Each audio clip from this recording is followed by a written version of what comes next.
네, 요한복음에는 예수님께서 행하신 많은 이적들 중에서 추려서 7가지의 표적이 기록되어 있습니다. 7가지 그 표적들마다 각자 그 사건을 통해서 우리가 깨달아야 하는 영적인 교훈이 그 속에 있는데요.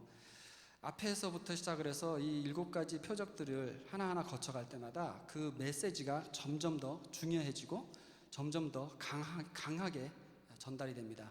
더 큰 믿음으로 인도하는 그러한 역할을 하고 있습니다. 첫 번째가 물을 포도주로 바꾸셨던 사건, 두 번째가 먼 길을 걸어서 예수님을 찾아왔었던 그 관원의 아들을 살리신 것, 또 세 번째가 벳세다 연못에서 38년 된 불구자를 일으키셨던 것, 그리고 네 번째 5,000명을 먹이신 기적, 다섯 번째 물 위를 걸으신 기적, 그리고 여섯 번째가 날 때부터 소경이었던 자가 눈을 뜨게 된 것. 여러분 다 기억하시죠? 우리가 지금까지 계속 함께 나눴던 요한복음의 이야기입니다. 이런 표적들을 통해서 예수님은 자연 만물을 주장하시는 분이시고, 또 육체의 병을 치료하시고 우리를 먹이시고 우리의 영의 눈을 뜨게 하시는 그런 분이시라는 것이 점점 더 분명하게 점차적으로 드러내어지고 있습니다. 뿐만 아니라 믿음에 관해서, 의지에 관해서, 두려움에 관해서 이런 많은 교훈들을, 영적인 교훈들을 우리에게 주고 계십니다. 그러나 이런 표적을 행하는 가장 큰 목적은 바로 예수님은 하나님의 아들이시고 또 하나님의 본체이시다라는 것을 증거하는 것이었습니다. 그 표적들 중에 이 마지막 7번째가 오늘 죽은 나사로를 살리시는 이야기입니다. 이 사건의 전개가 이렇습니다. 예전부터 예수님과 잘 알던 나사로라는 청년이 있었는데 병이 들어서 죽게 됐습니다. 예수님께서는 나사로가 죽은 지 나흘이 돼서야 나사로의 집에 도착을 하십니다. 이 나사로에게는 누이가 둘이 있었는데요, 이름이 마르다와 마리아였습니다. 예수님께서 마을에 도착하셨다는 말을 듣고 마르다가 먼저 예수님을 맞이하러 나갑니다. 그리고 예수님께 이렇게 말을 합니다. 예수님께서 조금 더 일찍 오셨다면 나사로가 죽지 않았을 텐데 라고 슬픔과 아쉬움을 함께 담아서, 또 예수님이 계셨으면 죽지 않았을 텐데, 병을 치료하실 수 있었을 텐데 라는 그 믿음을 함께 예수님께 전달합니다. 그렇게 이제 예수님과의 대화가 시작이 되는데요, 이 대화 중에 예수님의 5번째 I am 선포, 나는 누구다라고 말씀하시는 내용이 있습니다. 바로 25절, 예수께서 이르시되 나는 부활이요 생명이니. 그리고 이어서 마르다가 예수님께 신앙 고백을 하게 됩니다. 27절 말씀, 이르되 주여 그러하외다, 주는 그리스도시요 세상에 오시는 하나님의 아들이신 줄 내가 믿나이다. 이 고백에 이르는 것이 요한복음의 목적입니다. 주는 그리스도시요 세상에 오시는 하나님의 아들이신 것을 믿게 되는 것, 이것이 요한이 요한복음을 쓴 목적이고 우리가 요한복음 시리즈를 지금 나누고 있는 목적입니다. 이때까지 예수님의 표적들을 하나하나 봐온 이 마르다는 예수님이 누구신지에 대한 확신이 있었습니다. 그리고 그 믿음에 근거해서 이제 곧 기적 중의 기적을 눈으로 목격하게 되는 것입니다. 이 나사로가 누워 있던 그 무덤은 입구가 큰 돌로 막혀 있었는데요, 예수님께서 그 돌을 옮기라고 하십니다. 그러고 나니까는 마르다가 하는 말이, 지금 죽은 지 나흘째가 됐기 때문에 시체가 썩어서 냄새가 날 거라고. 그런데 예수님께서 그래도 옮겨놓으라고 말씀하시고 이제 예수님 말대로 돌에 옮겨지고 무덤 문이 열린 상태가 됩니다. 그리고 예수님께서 기도를 하시죠. 그러니까 이 장면은 잠깐 멈춰서서 좀 상상을 해봐야 할 그런 순간입니다. 제가 어릴 때에 그 예수님의 생애에 관한 영화를 몇 편 봤었는데, 아주 어릴 때 봤던 영화들이 좀 기억이 있는데, 저에게 가장 그 강한 인상을 남겼던 장면 중에 하나가 바로 이렇게 예수님께서 나사로를 부르시는 이 장면입니다. 지금 제 머릿속에 기억을 더듬어 보면은 그게 흑백이었어요. 흑백 영화였는지 아니면 그때는 흑백 TV였기 때문에 그런지 모르는데 흑백으로 제가 봤습니다. 정말 옛날, 제가 어렸을 때였습니다. 그 주변 환경이 이렇게 낮은 돌산들과 언덕들이 있는 그러한 어떤 그 시골 마을이었고, 사람들이 많이 여기저기 이렇게 모여 있습니다. 무덤 앞에 모여 있는 그런 상황인 것이죠. 오늘처럼 날씨가 이렇게 굉장히 흐렸어요. 그래서 영화상으로는 지금 이게 새벽인지 아니면 해가 지고 있는 저녁 시간인지 잘 구분이 안 가지만은 좀 음침한 분위기, 너무 그 우울한 그런 침울한 상황이라서 음침한 분위기에 아무런 배경음악도 없고 조용한 그런 정막이 흐르는 그러한 분위기였습니다. 그리고 그냥 군데군데 여기저기서 사람들이 흐느끼는 그 소리만 배경으로 깔리는 그러한 상황이었죠.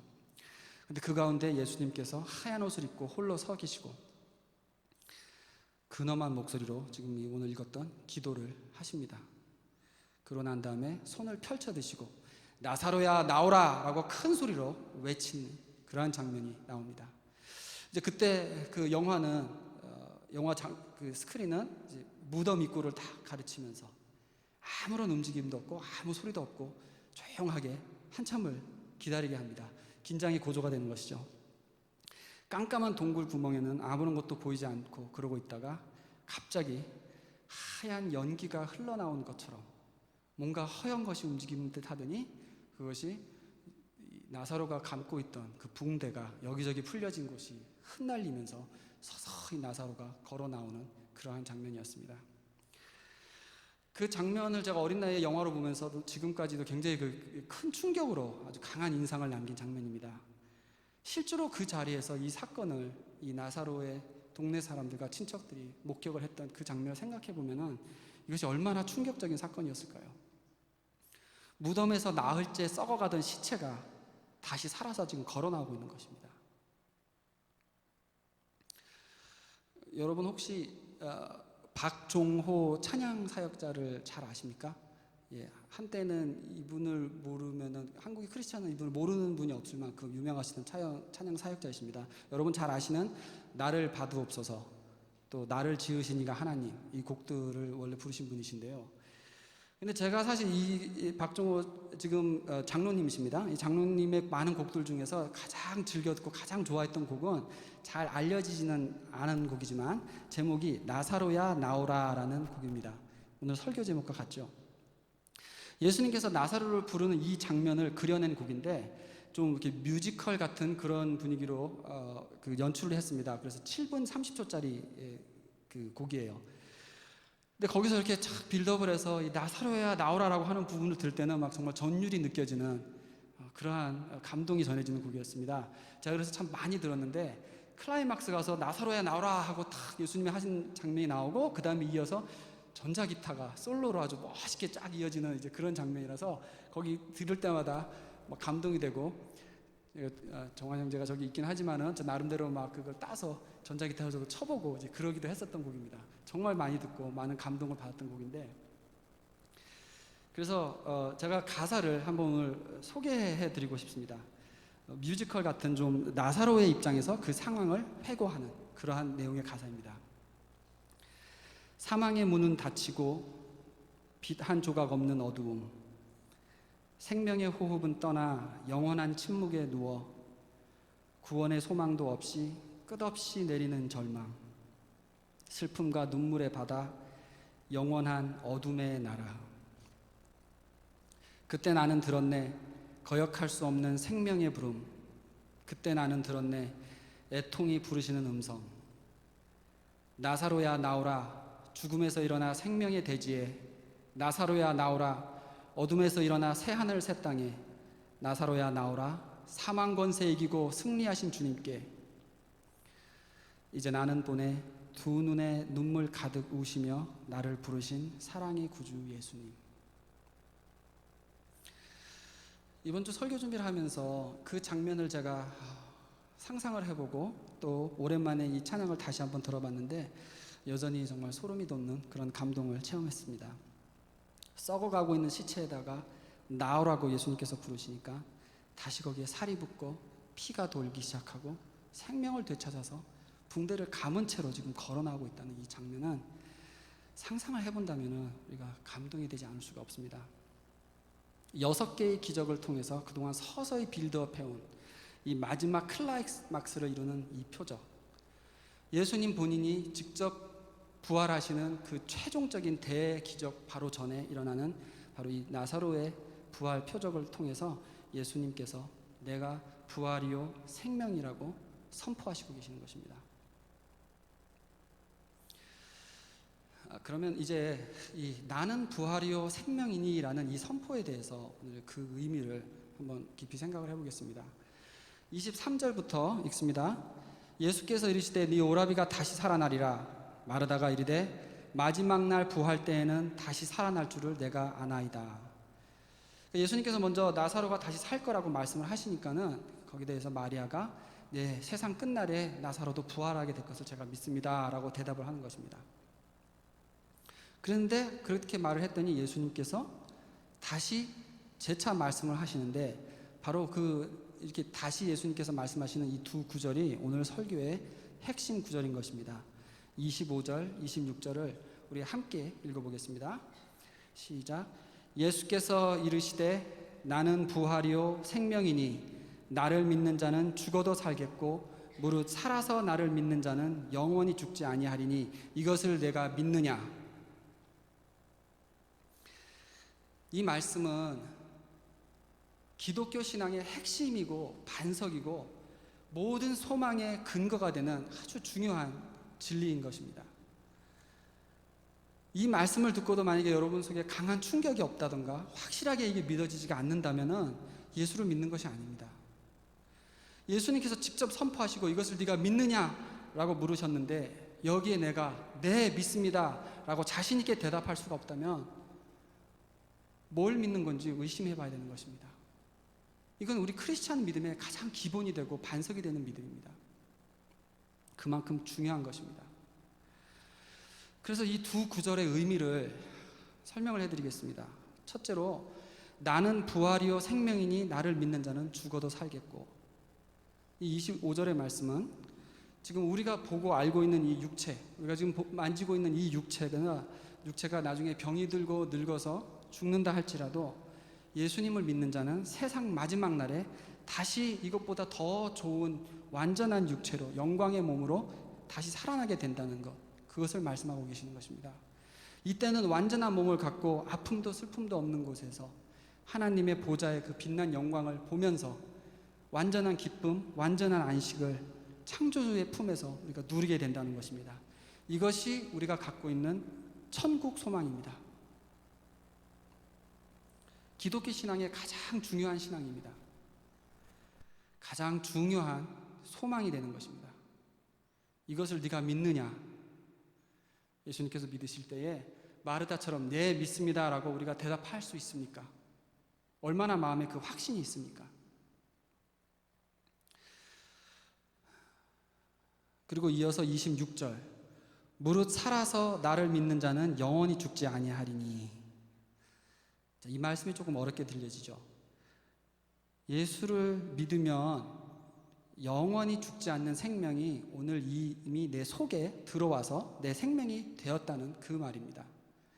그러니까 이게 살아서 나를 믿는 자 이렇게 지금 구절이 나오니까는 여기 읽으면서 그럼 죽어서 예수를 믿는 자도 있나? 뭐 이런 좀 질문이 들 수가 있어요. 그래서 좀 혼동이 되는데, 근데 그런 건 아닙니다. 죽어서는 예수를 절대 믿지 못합니다. 사람은 살아서만 예수를 믿고 구원받을 기회가 있는 것입니다. 그렇다면 이 말의 뜻은 뭐냐면은 그 원어를 보면은 살아서와 믿는 자, 살아서와 믿는 자라는 이 두 말이 둘 다 현재 진행형인 동사입니다. 그러니까 살고 있고 믿고 있는 자, 믿으면서 살아가고 있는 자, 그 말이죠. 직역을 해서 보자면은 믿으면서 살고 있으면 죽지 않는다, 이런 말씀입니다. 그럼 이게 뭐냐면은, 이 25절과 26절은 두 개가 함께 천국 소망에 관한 두 가지 측면을 함께 전달하고 있는 것입니다. 이게 뭐냐면은, 앞서 25절은 예수 믿고 죽으면은 세상 끝날 다시 우리 육신이 부활해서 천국에 살게 된다는 것을 약속하는 말씀이시고, 26절은 그 영원히 살게 될 생명이 이미 우리 속에 들어와서 지금 이 땅에서도 우리가 새 생명으로 살고 있다는 뜻입니다. 그런 의미에서 우리가 이 육신이 세상 끝날에 육신이 내가 나이가 들어서 죽을 때 죽는 것은 죽는 게 아니라는 것이죠. 새 육체는 세상 끝날 부활할 때 얻는 것이지만 새 생명은 예수님을 처음 믿을 때 이미 얻는 것입니다. 그래서 앞에 25절은 육체의 부활을 말씀하시는 것이고 26절은 천국에서 영생하게 하는 그 생명이 지금 예수 믿는 우리에게 이미 있다는 것을 설명하는 것입니다. 그렇기 때문에 지금 우리는 이 죽을 육체를 입고 이 땅에서 살고 있기는 하지만 내 속에 있는 생명은 그대로 이어서 천국에 가져갈 그 생명이라는 것이죠. 그렇기 때문에 이 땅에서 지금 우리 현실이 아무리 몸에는 고달프고 피곤하고 지친다 할지라도 우리 영혼은 지치지 않고 늘 감사하며 기쁘게 사는 게 가능한 것입니다. 내 영혼은 이미 천국에 속한 영혼으로 지금 이 땅에 살고 있는 것이죠. 나는 천국까지 이어질 새 생명을 이미 받은 그런 사람이라는 걸 분명히 우리가 알고 믿고 산다면은 내가 느끼는 모든 의식과 내가 경험하는 모든 감정이 천국에서 살듯 지금 살 수가 있는 것입니다. 이 믿음이 분명한 것이 중요한 것입니다.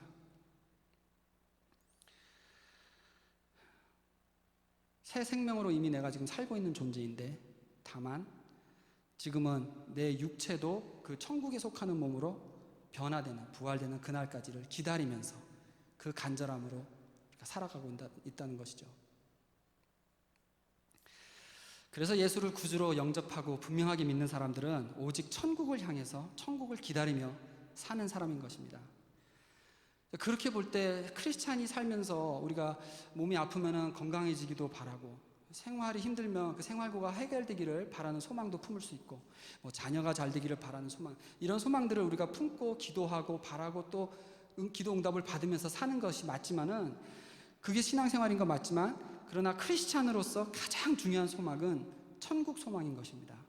크리스찬의 1차적인 소망은 천국 소망이 확실해야지 거기에서 이제 지금 사는 삶을 바라보는 시각도 바뀌고 지금 내가 살 때 하나하나 결정하는 그 결정의 동기가 바뀌는 것이고 그런 그 천국 소망을 기초로 두고 지금 사는 삶을 바라봐야지 내 모든 결정들이 하나님 앞에 바르게 성경적인 가치관을 가지고 우리가 살 수 있게 되는 것입니다.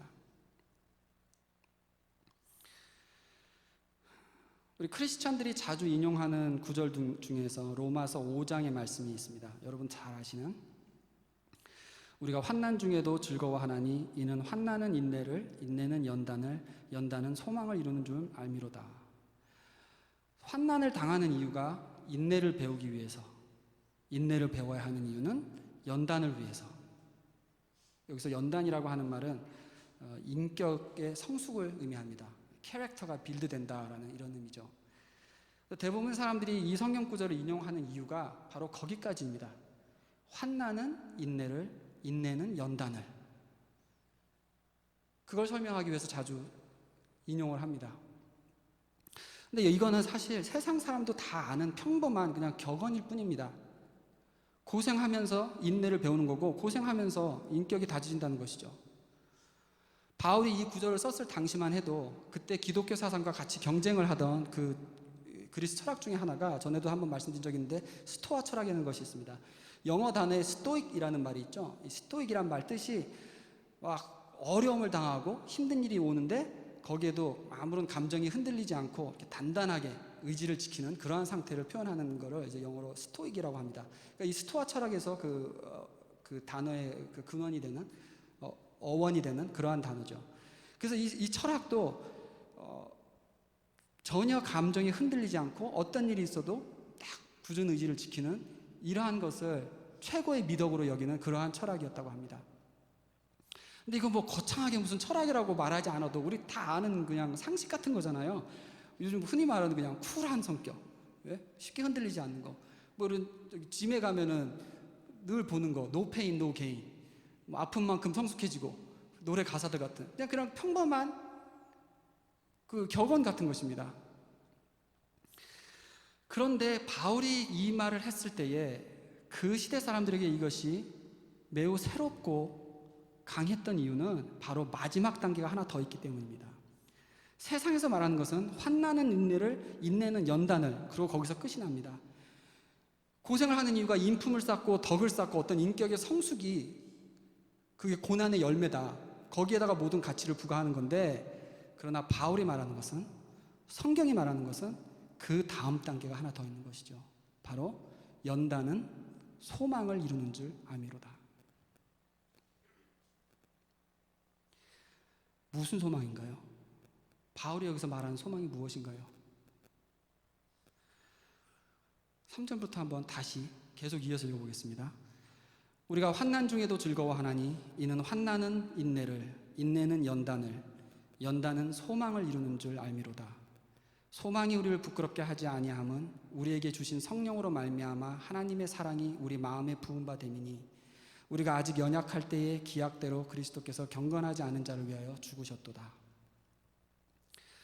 이 소망은 예수님을 바라보는 소망, 세상 끝날에 완전하게 공의로 모든 것을 회복시키실 그 소망을 바라보는 마음입니다. ESV 스터디 바이블에서 이 바울이 말하는 소망을 이렇게 설명합니다. 예수를 믿는 자는 마지막 날 심판대 앞에 섰을 때 아무런 부끄러움을 걱정할 필요가 없다. 크리스찬들은 이미 하나님께 속한 자들이고 하나님의 사랑이 듬뿍 쏟아졌기 때문에 그 마음에 예수를 믿게 된 자들이다. 이미 하나님의 사랑을 듬뿍 입은 사람들이기 때문에 세상 끝날에 아무런 두려움이 없이 그날을 간절한 마음으로 기다리는 존재들이라는 것입니다. 신학자 J.D. 던이라는 분이 또 이렇게 덧붙여서 설명을 하십니다. 우리의 구원이 완전한 현실이 될 수 있는 그 마지막 날을 바라보는 소망이 바울에게는 이미 현재에서 체험되고 있었다. 이게 무슨 뜻이냐면 우리가 환난을 겪고 인내를 배우고 견고한 인내를 다져가면서 우리 쪽에 최종적으로 얻게 되는 열매는 마지막 날에 예수님 앞에 서게 될 때 그 기쁨이 오늘의 체험이 된다는 것입니다. 그래서 바울은 환난 중에도 즐거워한다는 말을 하는 것입니다. 천국의 소망이 현재로 다가와서 더 내 속에 확실해지고 마지막 날을 바라며 기다리는 그 열정이 더 깊어지는 것이죠. 이것이 바로 환난, 인내, 연단에서 이어지는 마지막 크리스찬의 열매라는 것입니다. 연단이 최종 목표가 아닙니다. 세상에서 말하는 고생은 최종 목표가 그냥 연단이지만은 성경에서 말하는 최종 목표는 연단을 통해서 천국 소망이 나의 현실이 되는 것. 이것이 가장 성숙한 크리스찬의 최종 열매인 것입니다.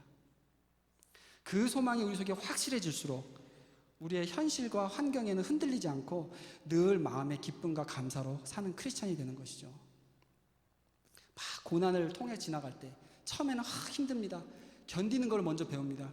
인내하고 그러다가 계속 묵상을 하게 되죠. 하나님 왜 이럽니까? 말씀 붙들고 씨름을 하고 기도하고 쏟아붓고 이런 과정을 통해서 이제 내 인격이 다져지면서 하나님을 이해하고 삶을 이해하는 그 성숙도가 높아지는데 우리가 그 묵상과 고뇌와 기도와 말씀을 붙드는 그 과정을 통해서 얻는 것은 깨닫는 것은 최종 그 마지막 날에 나를 위해서 준비해 놓으신 상급을 바라보는 그 간절함이 깊어지고 이렇던 저렇던 오직 예수님만이 이 세상에선 분명한 거구나. 예수님만이 진짜고 예수님밖에 나는 붙들 것이 없구나라는 것이 더 분명해지고 확실해지는 이 천국 소망이 강해지는 것입니다. 이것이 신약 성경에서 말하는 우리가 환난을 통해서 얻게 되는 최종적인 열매인 것입니다. 오직 예수, 오직 천국 소망. 그날의 나를 공의롭게 모든 것을 다 계수하셔서 해결해 주실 그분이 오늘도 나를 사랑하시고 오늘도 나를 지키고 계시다는 그 확신, 그것이 나의 기쁨이 되는 것이죠. 그날을 바라보고 그날이 확신에 차기 때문에 오늘 삶을 견딜 수 있는 능력이 내 속에 일어나는 것입니다. 그러니까 목숨 아까워지 않고 선교지를 갈 수 있는 것이죠. 고난과 인내를 통해서 연단이 돼서 좋은 인품이 됐기 때문에 선교지를 가는 게 아닙니다. 그렇죠? 그러니까 세상에서 아무리 훌륭하고 뛰어난 사람이 된다 하고 능력을 갖추고 많은 산전수전을 겪고 인덕을 쌓는다 하더라도 선교지로 가지는 못합니다. 그러니까 우리가 창피해도 전도할 수 있는 마음이 생기는 거죠. 그러니까 때로는 억울한 일 겪어도 허허 웃으면서 져주고 넘어갈 수 있는 것입니다.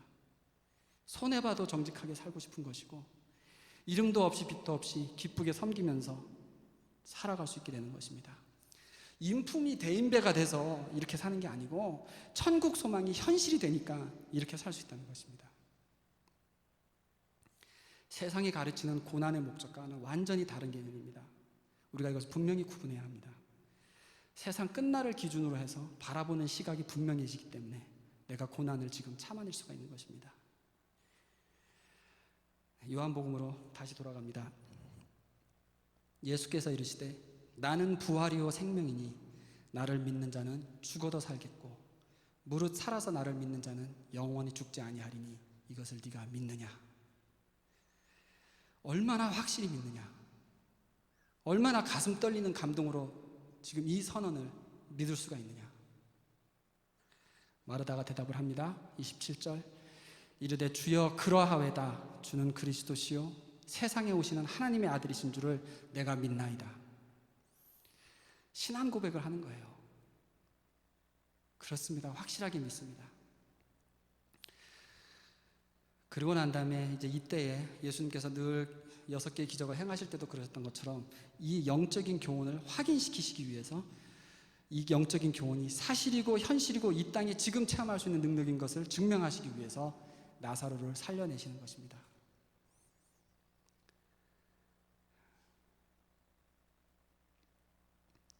아까 드렸던 그 찬양 사역자 박종호 장로님, 이분의 간증이 또 이어집니다. 그렇게 긴 시간을 찬양 사역을 해오시다가 55세 때까지 건강을 자부하면서 이렇게 사셨던 분인데 갑자기 55세 때 되던 해에 건강 진단을 해봤는데 간경화에다가 간에 암 조직이 9개나 있다고 판명을 받고 시한부 인생을 선고를 받게 되십니다. 저도 기억이 나요. 막 그때 그 시대 그래가지고 막 교회 여러 군데서 우리 박종호 그때 아마 집사님이셨는데 집사님 위해서 기도해야 된다고 하는 이런 그런 광고들도 뜨고 막 교회에서도 열심히 기도하는 그런 때가 있었습니다. 장로님의 말씀을 그대로 인용하면 이렇습니다. 너무도 억울했고 스스로 간을 꺼내 암 조직을 다 잘라내고 싶은 마음이 수도 없이 들었었다. 소생이 불가능한 상태였었고 늘 새벽으로는 잠을 못 이루면서 너무도 살고 싶었고 억울했던 순간들의 연속이었다. 고통의 순간 살려달라고 수없이 기도했지만 하나님은 내가 너를 다시 살리겠다는 답은 하지 않으셨다. 그런데 대신에 하나님은 시편 121편 1절 내가 산을 향하여 눈을 들리라 나의 도움이 어디서 올까라는 말씀을 계속 생각나게 하셨고 하나님이 나를 지으셨다는 것을 계속 강조하셨다. 그렇게 기억을 하십니다. 그렇게 간증을 하십니다. 그리고 결국 기적같이 이 간암이 회복이 되고 살아나십니다. 요즘은 그래서 다시 사역에 복귀하셔서 찬양과 간증을 이렇게 순회하시면서 하시고 옛날보다는 작은 규모로 활동을 계속 하시는데요. 작년에 뉴욕에 방문하셨을 때 그때 이렇게 말씀을 하십니다. 기적적으로 이 삶을 다시 찾은 거에 대해서 본인은 아직도 나는 나를 살아나게 하신 하나님의 정확한 뜻은 잘 모르겠다. 왜냐하면 예수님을 믿는다고 해서 다 중병에서 살아나는 것은 아니다. 그런데 고통과 절망의 그 깊은 골짜기에서 그 순간에 내가 확실하게 나한테 다가왔던 것은 내가 죽든지 살든지 예수님은 진짜라는 것. 내가 살아야만 진짜이신 예수님이 아니라 가난하든 부하든 아프든 건강하든 예수님 그분은 진짜며 우리 인생에 꼭 필요한 분이라는 게 강하게 그 고통 가운데에 다가왔다고 그렇게 간증을 하십니다. 이것이 오늘 본문 말씀에서 예수님께서 마르다에게 확인하시는 내용입니다. 동생이 죽어서 지금 깊은 슬픔 속에 있는 마르다에게 그래 마르다야 나사로가 마지막 날 다시 살게 될 거는 맞는데 진짜 중요한 것은 그것이 나 때문에 나 예수 때문에 가능한 것임을 네가 정말 아느냐. 부활, 영생, 구원 이 모두 예수를 믿어야 얻는 소망이지 예수를 떠나서는 절대 어디서도 얻을 수 없다는 것을 너가 분명히 아느냐. 이것을 확인하고 계시는 것입니다. 그리고 같은 질문을 오늘 우리에게도 하십니다. 예수가 부활이고 생명이심을 믿느냐?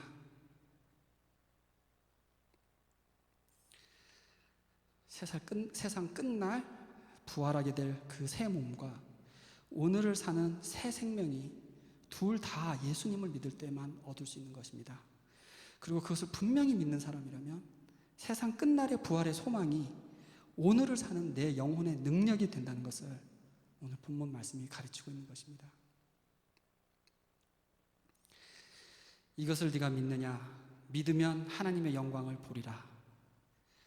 분명하게 믿을수록, 부활되고 생명 되신 예수님을 분명하게 믿고 살수록 하나님의 영광이 더 분명하게 내 삶에 드러나게 됩니다. 마르다는 커다란 슬픔 중에서 분명한 신앙 고백을 예수님께 드렸고, 그래서 하나님의 영광을 보게 되었습니다. 마르다처럼 우리도, 여러분도 이 부활의 능력을 오늘의 삶 속에서 늘 체험하시면서 사는 여러분이 되시기를 주님의 이름으로 축원합니다. 아멘. 기도하겠습니다.